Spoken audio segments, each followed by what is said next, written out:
കുറച്ച് നാളായിട്ട് ഫേസ് നന്നായിട്ട് നോക്കാതിരുന്നപ്പോൾ കിട്ടിയ പണിയുണ്ടോ, മുഖത്താകെ പിമ്പിൾസ് വന്നിട്ട്, അതുപോലെ തന്നെ പിമ്പിൾസ് വന്ന് മാറിയതിൻ്റെ പാടുകളും ഒക്കെ ആയിട്ട് ഒക്കെ മൊത്തത്തിൽ കാണാൻ പറ്റാത്ത അവസ്ഥകളായിട്ട് പോയി.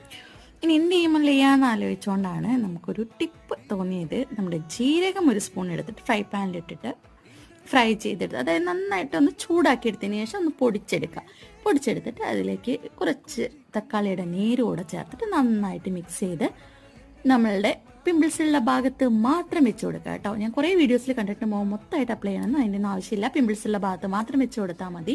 ചെറിയ രീതിയിലുള്ള നീറ്റിലൊക്കെ ഉണ്ടാവും. അതുകൊണ്ട് പാച്ച് ടെസ്റ്റ് ചെയ്തതിന് ശേഷം മാത്രം ഫേസിൽ അപ്ലൈ ചെയ്ത് കൊടുക്കുക. ഒരു 7 days കണ്ടിന്യൂസ് ആയിട്ട് യൂസ് ചെയ്യുമ്പോൾ സൂപ്പറായിട്ടുള്ള റിസൾട്ട് കിട്ടും. പാടുകളും പിമ്പിൾസും ഒക്കെ കംപ്ലീറ്റ് ആയിട്ട് മാറിയിട്ടുണ്ടാവും കേട്ടോ. അപ്പോൾ ട്രൈ ചെയ്ത് നോക്കിയിട്ട് ഫീഡ്ബാക്സ് നമ്മുടെ കമൻറ്റ് ബോക്സിൽ അറിയിക്കുക. Thank you. കുറച്ച് നാളായിട്ട് ഫേസ് നന്നായിട്ട്